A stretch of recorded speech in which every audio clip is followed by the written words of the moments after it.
talking to each other. The worst thing you could do. Hello, and welcome to episode 2 of Please Allow Paul to Teach You Things. I'm really happy about the fact that people watched episode 1. Again, I'm very grateful to anybody who wants to listen, especially to Megan, who does listening and drawing. Mm-hmm. But this is a new brush. Please allow Paul to, it's right there, Yeah. teach you things. It's beautiful. Thanks. This is good. It's very matrixy. Is that what you're going for? Well, yeah, and I almost did a question mark instead of an exclamation point. That's fair. So, please allow Paul to teach you things. So today we're going to learn about Bitcoin. Bitcoin. Which is, to be honest, kind of why I wanted to start this show. Is both the second and the last episode. It's all been building up to this for 2 weeks. We probably should have saved this one. I'm so excited. I know. If you know anything about Bitcoin, you know that people that know things about Bitcoin love telling you about Bitcoin. So this is my opportunity, guilt-free, to tell me everything you know. Just Paul-splain for at least an hour about Bitcoin. Paul-splain. So first of all, what do you think Bitcoin is? I have a question for you. Yes. What is your visualization of what a Bitcoin is? Because I know that a Bitcoin is not a tangible thing, right. But I think that you still have to have like a visualization of what it is. At least for me, a visual person. Right. What do you visualize? Because I visualize something like, like a Mario coin. I had that one prepared. It would be very nice for that to be. Not very good. I think the one nice equivalent is that Bitcoin is as virtual and fictional as video game money. So like WoW Gold is one way to visualize a Bitcoin. But I'd say one of the best ways to think about Bitcoin is that it's basically a spreadsheet. It's like a really elaborate, inefficient Excel spreadsheet. What is this? Is this WoW Gold? This is digital stuff. Oh. This is how you visualize Bitcoin. Ones and zeros. This is how Neo visualizes Bitcoin. Oh my gosh. Yeah, probably. I figured it was all kind of the same. I thought all computers were in neon green and with black backgrounds as their core. That's very nice. Thanks. So it's fine. I thought the first thing you mentioned to me recently that you were watching an episode of television. Which one? Grey's Anatomy. Yes, I was. Hey, you know what that ransom note on Grey's Anatomy was written in? Had a black background with neon green writing. Okay. I'm pretty sure. Let's do that illustration. Let's say you work at a hospital in Seattle, right? With all of your best friends. All of my super hot best friends. And one day you get to work and none of your computers work because there's ransomware on the computers. Oh, wait. I just finally got to wanting to draw the hospital. Okay. So there's a hospital. It's very tall. Many windows. And it's virtually inoperable because your computers have gotten a virus with ransomware on it. And the ransomers want to be paid in Bitcoin in order to allow you to use your hospital computers again.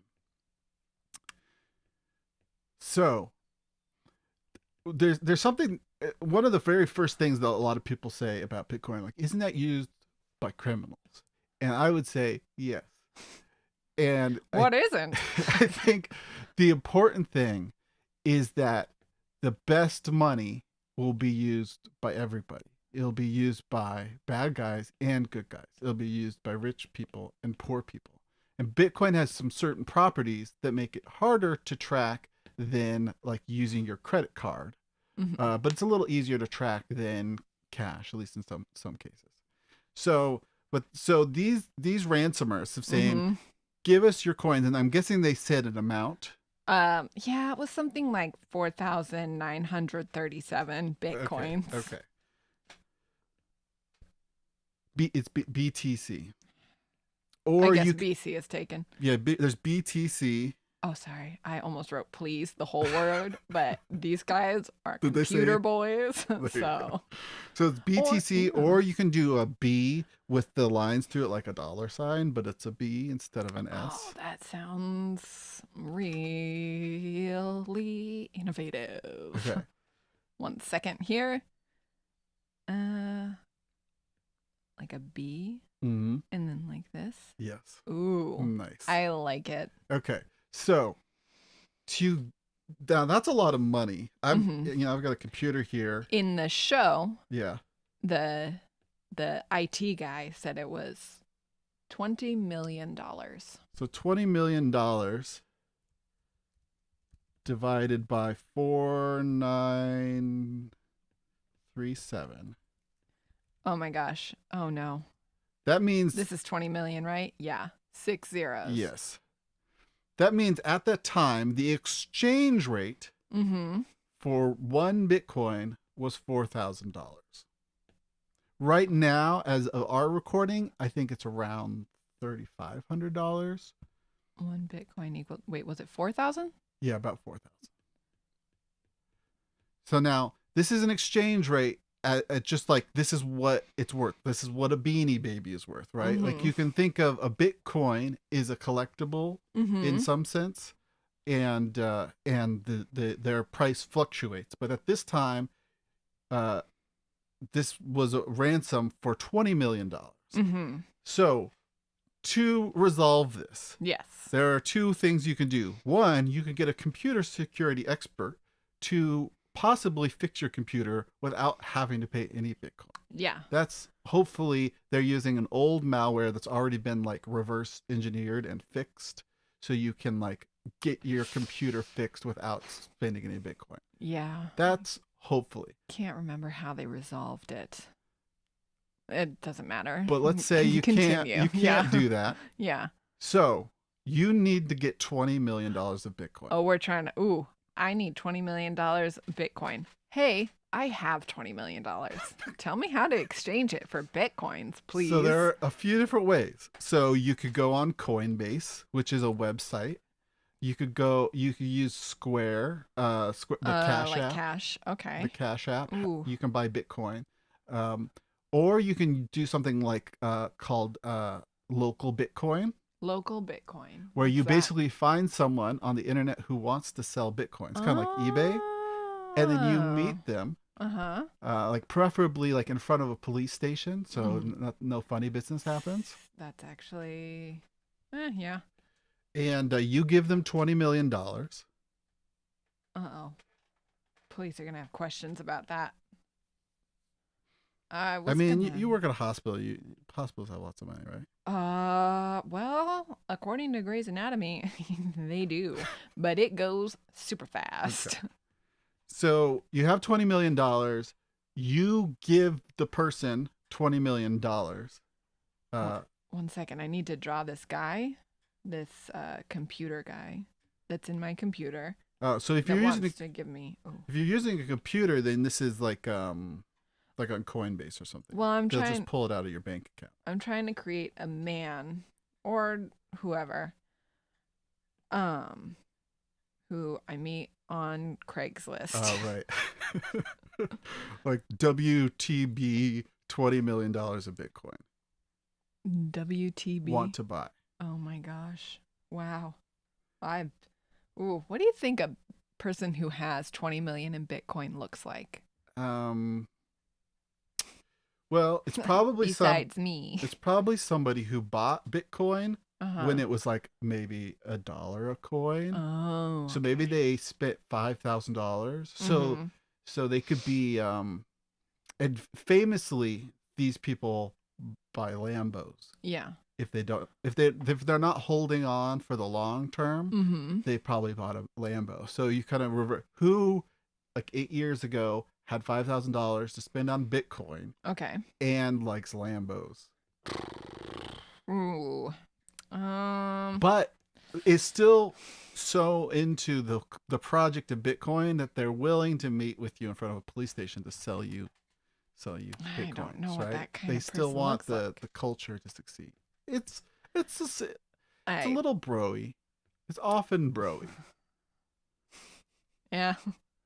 But so it's the how do nerdy I draw end of bro. Paul Atreides? All right. Exchange.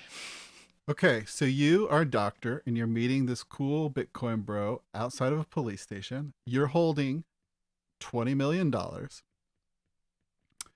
Bitcoin bro takes your $20 million and then transfers you the agreed upon, was it 4,937 Bitcoin? Yes. To do that, yep. All he does is he pushes a button on his phone that transmits to the Bitcoin network. Okay. He's holding his phone here. Yeah. The Bitcoins.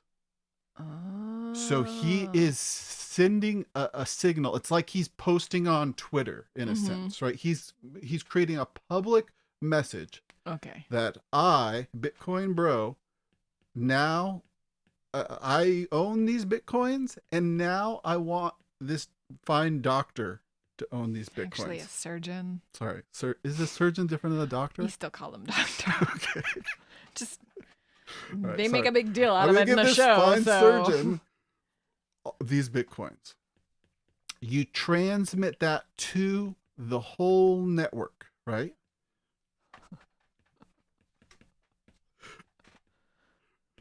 I know how to bring people in, Paul. You talk about Grey's Anatomy and Dune. The two most popular franchises on Earth right now. Okay, well, just zoom back out just in case anyone missed that. The message that our Bitcoin person is transmitting is, I gave this surgeon my coins, bruh. It is by will alone I set my mind in motion. It feels like a very Bitcoin thing to say. Now, that message propagates throughout the whole network of Bitcoin users and miners and hodlers and full noders. I don't know if they call themselves that, but they have full nodes, right? Okay. So that's a message, right? Mm-hmm. Now, have you heard the term blockchain? Blockchain. No. Can I guess what it is? Where did I write Bitcoin network? Oh no. Look, Bitcoin network. Same layer as his phone. They're connected. Blockchain. Chain. Sounds kind of networky. Right. Blocks. I don't know about that one. Well, one way to think of the blockchain is that a block is a set of transactions. Okay. And then the blockchain is the set of all sets of transactions. Okay. Right? So you have the transaction of how this guy got his Bitcoin in the first place. Okay. Right? That's in a block way long ago. Oh. Right? It's like and then the tesseract of transfers. Every 10 minutes ever since then, new blocks have been added. Every time there's a new block, they of transactions, they include a reference to the whole old chain of transactions. Okay, I get that.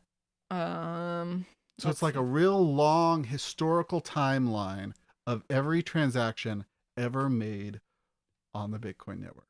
I guess a block isn't really a cube, but do you visualize it as a cube type I thing? think of it as because do you think of it as 3D because it's like holding information inside of it? No, I think of it. That's why I said I think of almost all of this it's a shared spreadsheet. What if? It's a list. It's a receipt. It's a ledger. I need a metaphor. How do you store I was thinking information? it's like a block house, not a brick house. But that doesn't really work either because it's not. House isn't a chain of blocks or bricks. Here's what it's, you know what? It's kind of like Moses and the 10 Commandments. Okay. That's 3D, right? Those are stone tablets. Yeah. Right? If you want to make it like less religious, it could be like, like the old timey Assyrians, right? They wrote on like clay tablets.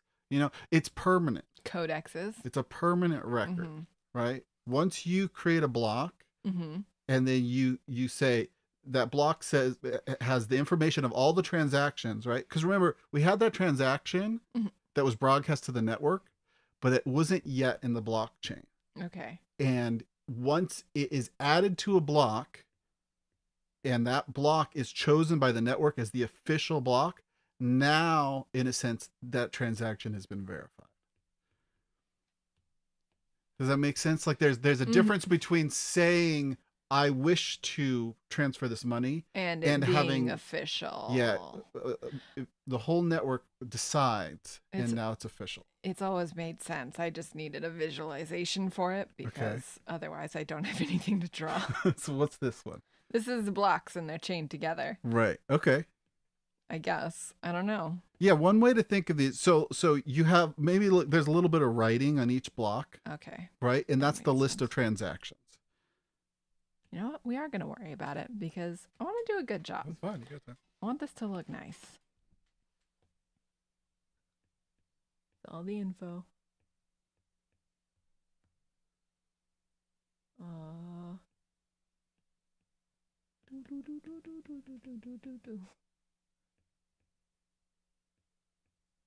Dollars to bitcoins or dollars for bitcoins? No. What? It's not dollars to Bitcoin transactions. All right, we have a new block. It's 3D. It's got some shading. I think it's very nice. I just want to explain some parts of this, right? So this is a block. It's a list of transactions. There's some other stuff I'd like to get to put on here, right? Or maybe should we explain what a transaction is? Is it not Surgeon me giving money to cool guy? It's not. This is a Bitcoin to Bitcoin transaction. Oh no. This is I think we have to explain addresses. Oh. What's that? Like where I live? So, let's see. How do you explain an address? I would say for now, you just need a unique number, right? So Bitcoin is doesn't have names on the ledger, right? All the coins are assigned to different people, or in a sense. We can get into that further, but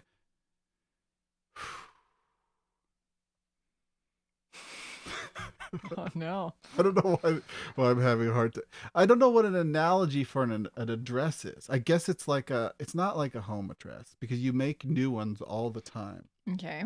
It's just a random number. Okay. But why do I need it? What is it? It's just saying that this random number has 7 Bitcoin.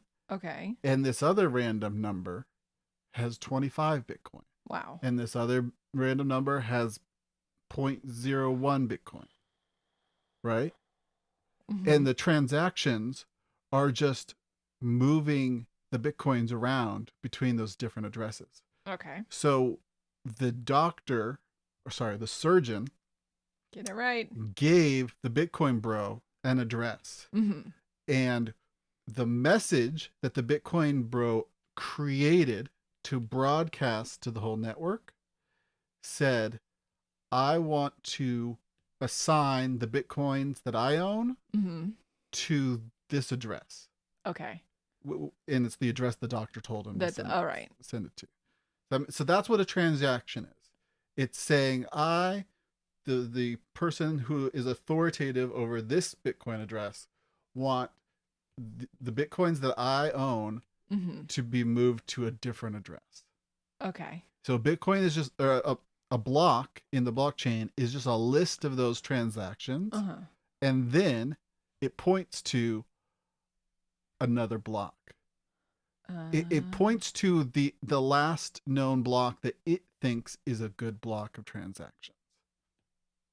All right. So first off, a list of transactions. Yeah. And addresses. Addresses are part of the transactions. Right. Okay. So there can be like a lot in one block. Correct. From many different people. Mm-hmm. So this is just collecting all the transactions that have happened in the last 10 minutes. Yes, they are in. They're what's called a mempool. So you just look on the network as like you're a miner, right? We can get into mining, Bitcoin miners. Oh, but, we can get into that soon. No, I'm 30. so you're you're a Bitcoin miner. I thought you were about to go to like a whole like, well, they're gonna have to contact your parents. Like, what kind of genius surgeon am I that I'm? You're mining Bitcoin blocks. Okay. And you Doogie Howser. You're mining Bitcoin blocks, and you need some transactions to put in that block. So you look on the network, what's been broadcast recently, and so you just grab some transactions, you put them in your block. Okay. And then at the end, you say, here is what what I believe is the most recent block in the blockchain. Okay. Right? Yes. I think. Yeah. So like in a sense, it's almost like each block has a name. Oh. Right? So there's like the block A and block B. I was trying to think of like a call me by your name, but like I can't do it. I can't fit blocks in there to be a good pun. Right. But it's just pointing to a previous block. And because each block in turn points to another block. This in computer Wait, land. Should there be another arrow pointing back then? No. So you don't point forward. Right? Oh no. You're the newest block. Oh no. And you say like it's like so you can have like a name like floating above. I could do that. A name floating above. Can we give this block like an actual fun name? Well, in cryptography, it's Alice and Bob, but that's usually like the two parties who are like transaction. Like the doctor would be Alice, and the Bitcoin bro would be Bob, or something like that. The blocks we could call them. They shouldn't be Alice or Bob. They Capricorn, Aries. As long as they're unique. Oh, it has to be unique forever and ever. Each block has to have its own unique name. Pretty much, yeah. Okay.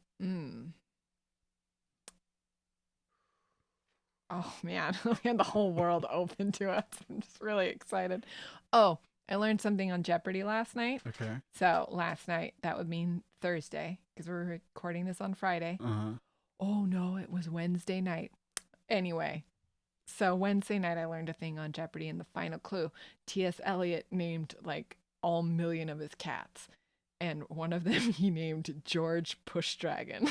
And right now it's my favorite thing in the world.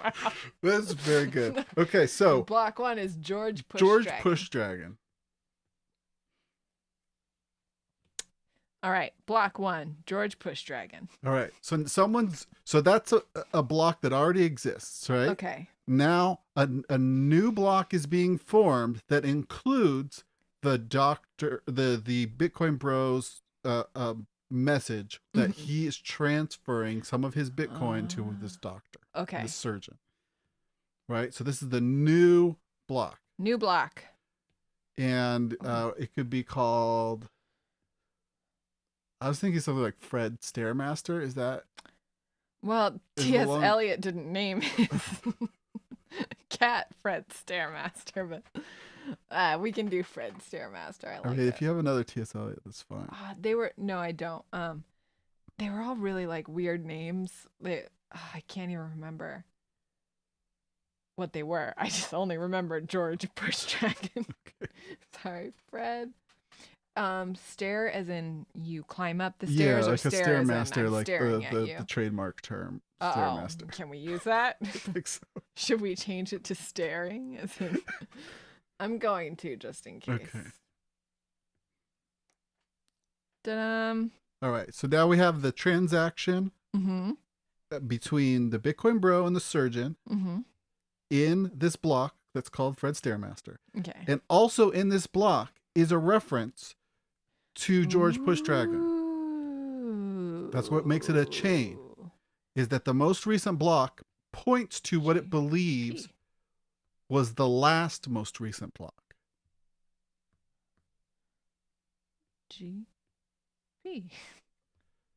This, now that the transaction is on a block, Okay. and this block is probably propagating around the Bitcoin network, Okay.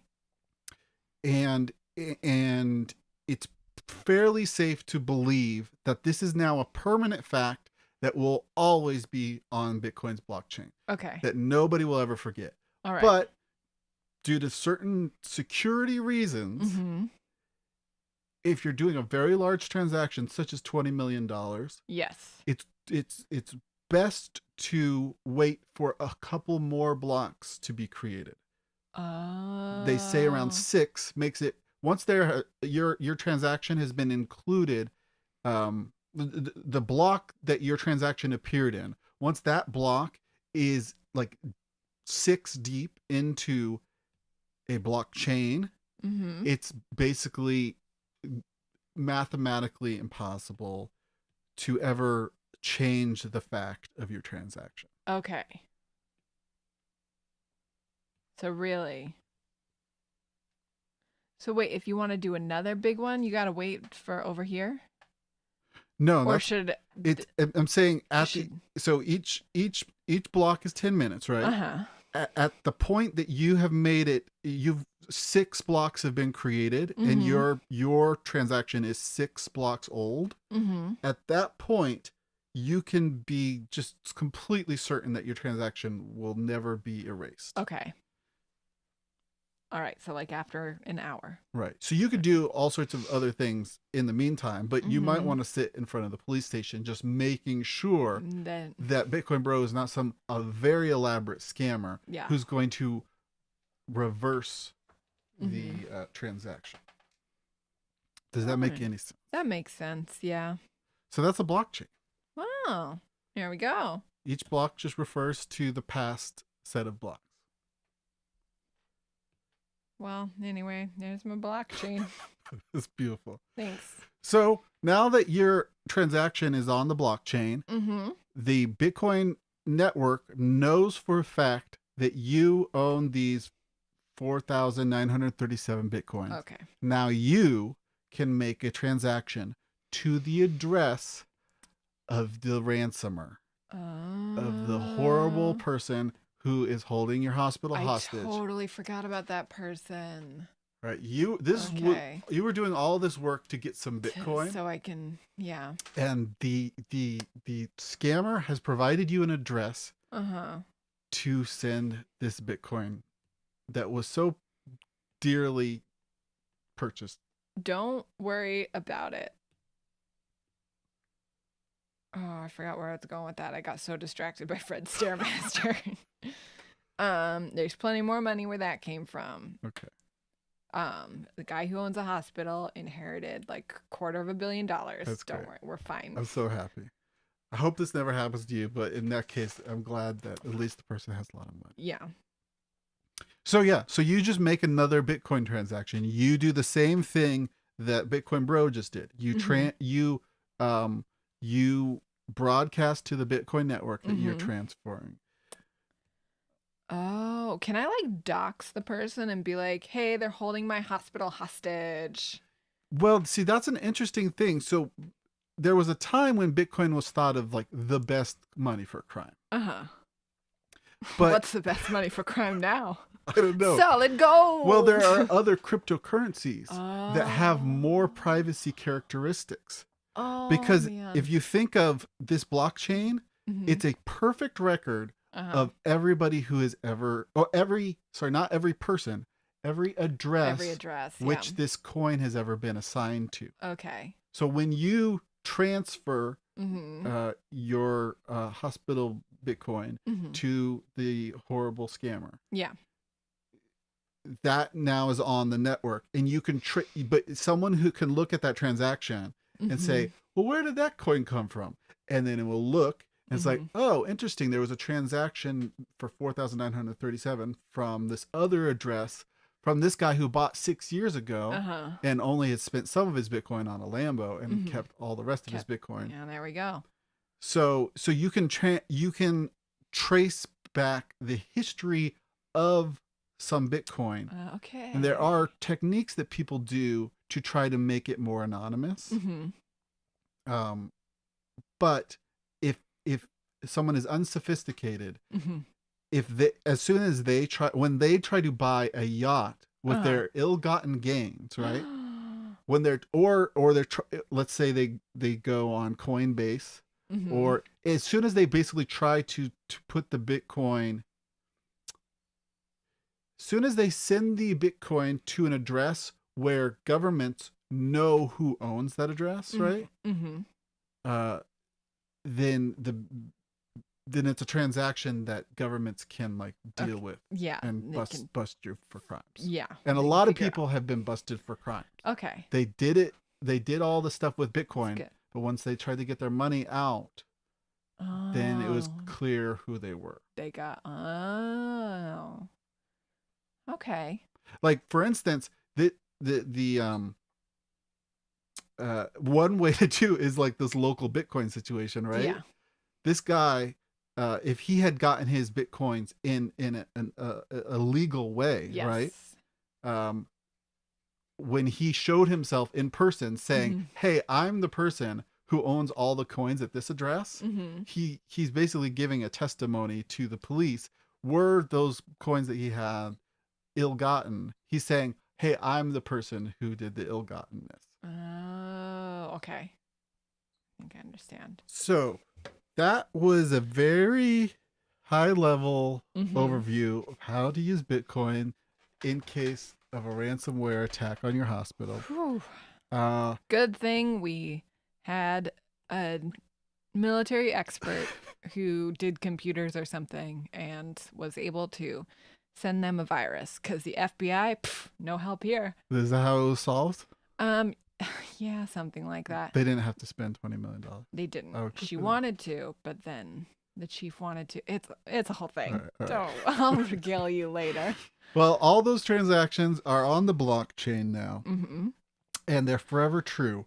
But I wanted to explain forever true why Bitcoin is so. It's such a it's it's kind of a rabbit hole. It's you could learn a million things, because why Bitcoin took off is because it's a solution to a sort of a philosophy problem, a philosophy problem. It's a solution to a math problem, and it's actually it's a solution to sort of multiple problems, or it includes a lot of interesting math principles.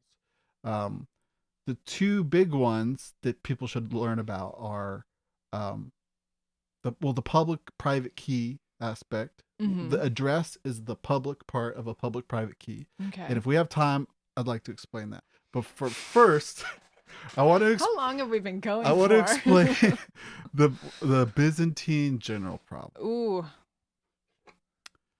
Which is a problem of consensus. I remember this. You told me about this off mic, because we do talk off mic sometimes. Because it's so exciting. Okay, so you got two Byzantine generals, right? Which Byzantine is some old-timey culture, I'm sure. Just some old-timey culture, not like a big empire. Okay. I mean, how big was the empire, if you're so familiar with this large Byzantine Empire? I learned about it a lot in college and promptly forgot everything. Is it like a style of art? I mean, it's the I whole guess empire. that's a whole empire, It's a huh? whole. They It's a probably had whole a culture. like the whole. Yeah. Well, apparently part of their culture was war, because Whose isn't? these are Byzantine generals. They are attacking a city, Okay. right? One second. I'm looking up Byzantine because I should just know. Eastern Roman Empire. Yeah, there we go. Oh. Isn't that, yeah, Constantinople? Is Constantinople Byzantine? Is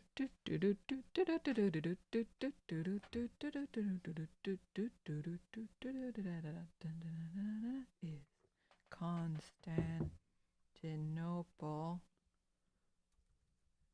Yeah, capital city of the Roman Empire or the Byzantine Empire. Bum, bum, bum, bum. But you know what? It's Istanbul, not Constantinople. Oh, so this was the Roman Empire after the fall of Rome. Yeah, I don't know, something like that. Yeah. Oh, geez. Yeah, late antiquity and the Middle Ages. Mm-hmm. Remember, it has something to do with the Crusades. Oh, I wish I could remember anything. All I can remember is vaguely how a cathedral is made. Oh, Parts of a cathedral. here's like a mosaic. Oh, so cool. Art was better.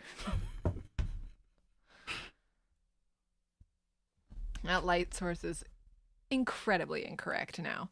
So, where were we? Okay, so now we have a Byzantine-like city Yeah. for the Byzantine generals to attack. Uh-huh. So the Byzantine generals are on opposite sides of the city and they can't see each other. Team Blue. Whoa. Don't worry about it. You know what? I'm going to keep going with this. Right. Team Blue and Team Orange. There's a bunch of armies. Nice. It's medieval times. Nobody was happy to be alive then. They're like, can we get our yearly bath? The river's right there. What do you suppose a Byzantine general would wear? Probably a fedora. Milady. What do you think this Byzantine general's wearing? Another fedora? I don't know. Top hat. He's also unhappy for some reason. Why? Because this big old city is right there. Okay, so the Byzantine generals' problem is that they want to attack the city, but they don't know exactly when. Okay. But they have to do it at the exact same time or they'll fail. Oh no. So if the fedora guy on the left sends a messenger, says, "Hey, let's attack at noon," right? Mm-hmm. He sends the messenger goes over to the blue side and says, "Let's attack at noon." And the blue guy's like, "Okay, that's great. Let's attack at noon," right? Mm-hmm. I had to think about what 4 was in Roman numerals. Oh, nice. Yeah, there you go. What time? Uh-huh. Now, the blue guy's totally fine with attacking at noon, right? Mm-hmm. But the orange guy doesn't know if the blue guy got the message. Yeah. Right? So the blue guy could send another messenger back that says, "I agree. Let's attack at noon." Right? Yeah. But then the blue guy won't be certain that the orange guy got that message. All right. And it just goes on forever. Ooh, hope there's because they don't have instantaneous communication. Better at a bridge. They don't know if they're agreeing on the same thing. And to bring this back to Bitcoin and blockchain, it's possible for there to be multiple blockchains. Okay. So, or multiple blocks to be created at the same time. So how do you picking which block is good is like picking the time. That's what you're trying to come to consensus on, right? These generals are trying to come to a consensus of on when to attack, and the Bitcoin network is trying to come to consensus on what block will be the best. What new block is the correct new block that they're going to continue the chain on. And the blockchain is just a long list of the agreed upon blocks. Is that what you're talking about? Yeah, basically an arch of blocks spanning over a city that helps the Byzantine generals communicate. Because yes, the blockchain is in a sense it's a communication method. Because remember way back at the start I said Bitcoin's like a spreadsheet. And it's just tough to have one spreadsheet that everybody agrees on is the truth. Blockchain is the solution for that. And the solution to the Byzantine generals problem that Bitcoin employs is called proof of work. So I'll do like a real simple one for the Byzantine generals problem. Okay. Oh, do I get rid of this big old blockchain then? That's fun. Yeah. I mean, it looks really cool. Don't worry, it's on one layer. All right. So before they went to battle, they came up with a consensus algorithm. Okay. These guys? These guys. They came up with a consensus algorithm. All right. What's that look like? What are we going to use to represent that? Wait, I thought I had it figured out, but now I forgot how it works. Oh, no. You can't teach me Bitcoin. Who can?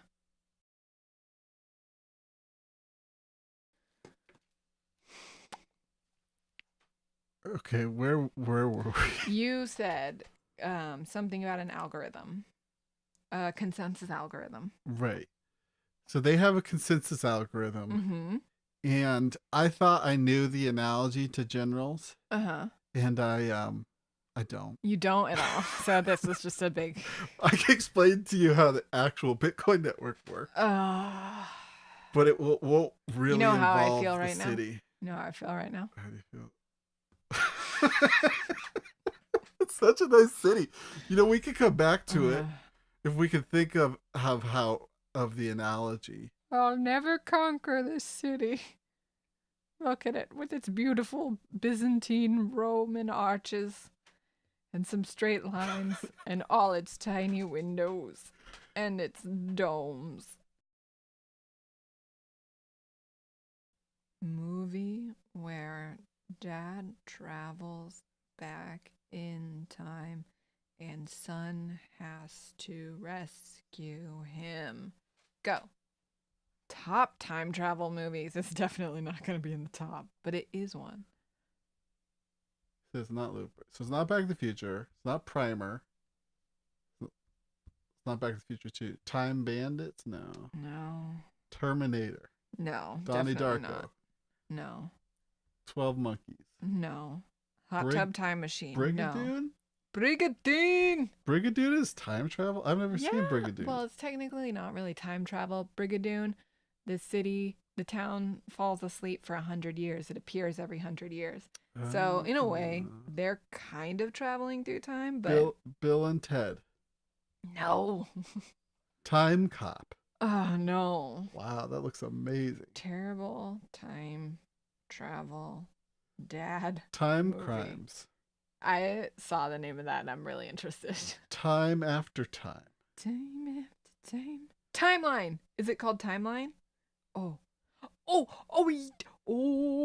Yep. It's called Timeline. Timeline. Working at the site of an archaeological deal, Professor stumbles into a wormhole and plunges back in time to 14th century France. Oh, this could be a different movie about 14th century France. But no, Professor's son, Paul Walker, and protege, Kate, back in time to retrieve him. Yeah, there we go. Timeline. 11% on Rotten Tomatoes. Say you are a miner. M-I-N-E-R. Yeah, not. Which means you have a computer or several computers, Mm-hmm. right? And those computers create blocks. Okay. So they're connected to the Bitcoin network, and they gather up a bunch of transactions.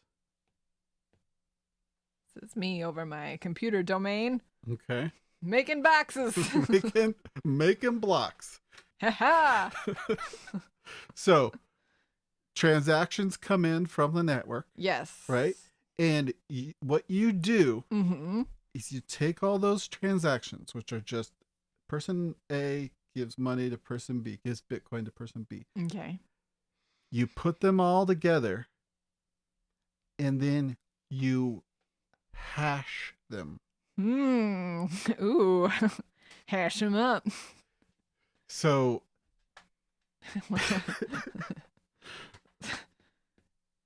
I have no hashing is like, well, do you know what a function is in like math and computers? Yeah, like the F1, F2, F3 on your keyboard. Those are function keys, Yeah. so they're So assigned they're to related. functions. So yeah, Yeah. you basically nailed it. Okay. Oh, I can't remember on my old Mac if you pushed F3, it would be like, here's your dash. Oh, and Now then I if you have a whole. hold FN, then you get the F1, F2, F3. Now I have a totally very functional, very, very good touch bar. I love it. Use it all the time. So a function in math Mm-hmm. is something that takes an input Okay. and then gives an output. Hey. Like a computer does. Those are familiar terms. Right? So in this case, we have a function that takes a list of transactions. Okay. And it outputs basically a number. Ooh, what's that number for? Well, in the Bitcoin world, Mm-hmm. it doesn't mean anything unless it has a whole bunch of zeros at the start of the number. How many zeros? That depends on how difficult. So remember when I said Bitcoin shows up with a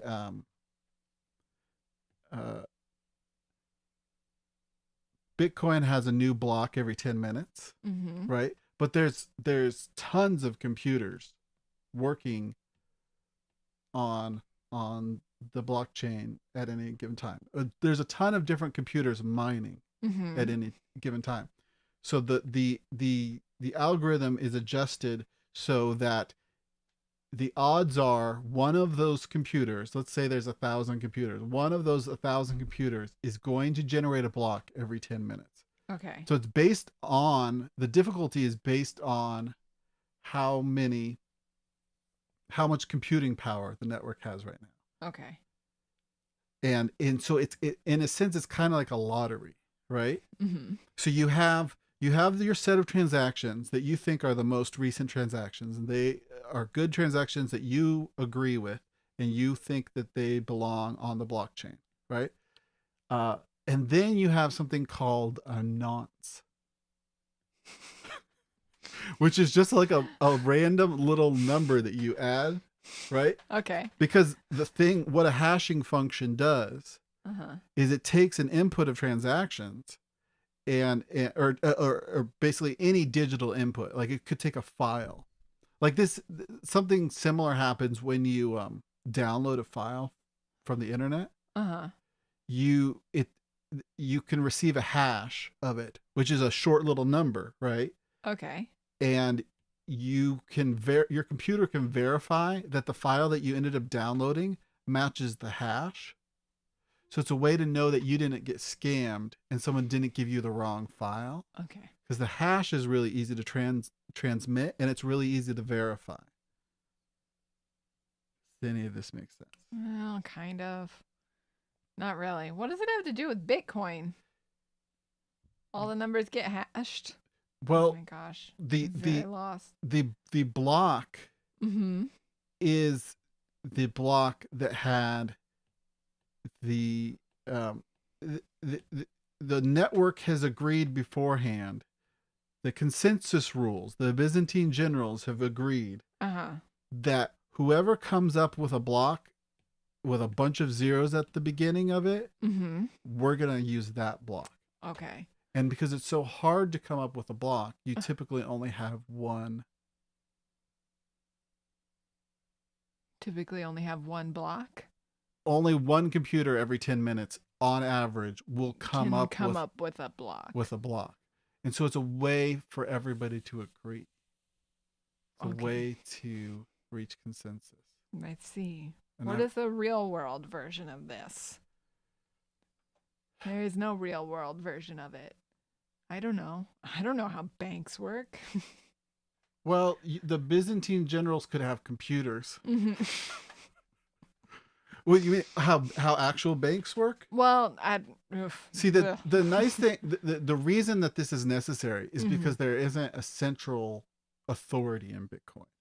It's a network of people agreeing based on these rules that they've agreed to. Yeah. With a bank, the bank just says this is true. This is the rule, and this is the thing that's true right now. This is who has the money. Don't repeat this, but I heard that system. It's kind of corrupt. It could be corrupt. I think it's not working so good. It might not be. I mean, that's a little birdie told me. It's kind of easy to manipulate if you're certain people. Right. Bank.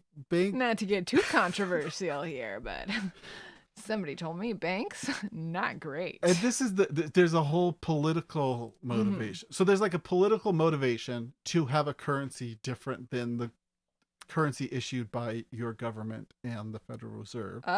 And that's a political ideological, but there wasn't a way to do it before Satoshi Nakamoto invented Bitcoin. Who invented Bitcoin?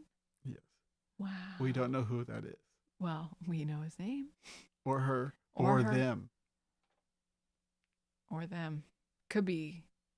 I'm so, my mind is reeling with the possibilities. Who is this Satoshi? So is Satoshi Nakamoto a, pseudonym? And a non-name? Probably. Not a real. That's just the name that person was chose to put out there. To be on the internet under that name. Whoa. Could not even be Japanese, but. And they said they're from Japan. The very first block. I don't think they said where they were from. They don't even. Oh. The very first block is called the Genesis block. Oh. Right, because if you have Star a chain, Trek. if you have a chain of blocks, you have to have a first block ever. The Genesis block had a little news clipping about banks being bad. Oh. That's what it got all started in the first place. Wow. This is very good. I'm glad this color scheme really makes a lot more sense to me. It does. So that's a wide scattering of facts about Bitcoin. I feel like you get it a little bit. I feel like I have a lot to learn about how to teach it, especially the Byzantine generals problem. Oof. Because that was one of those things. This is why I wanted to do this teaching to learn thing in the first place. Because you can think you understand something, but until you try to explain it, you don't know if you. And this was a case where I thought I really understood the Byzantine generals problem, and I definitely did not. But at least I know a little bit about how Bitcoin I forget what we were talking about when you first brought up the Byzantine general problem. And it was, it's because I thought that the generals were going to fight each other and not attack a city at the same time. And I thought, well, why would they need to? Well, I know why I thought they needed to agree, because back in the day, it was a real gentleman's war, and they faced each other, and so they could shoot at each other at the same time. And that's what I thought. The Byzantine generals, you were referring to the era, and so maybe they were generals not on the same side. I did not picture them attacking the same city. I do picture that now. I will say the proof of work thing is important because it's you have a trustless network. You don't have to trust anybody. You can decide because of sheer computer horsepower is the only reason somebody has a taller blockchain than somebody else. Right? And so you know that the most accurate thing is the tallest blockchain. And you don't have to trust anybody. There's proof. There's proof that computing power was expended to create this tall blockchain. Oh. the taller the blockchain, Right. the more trustworthy. Right. So I want to go to a blockchain that's got a lot of blocks. Right. You remember that Mary Kate and Ashley Olsen show? There was a song called "A Lot of Rocks."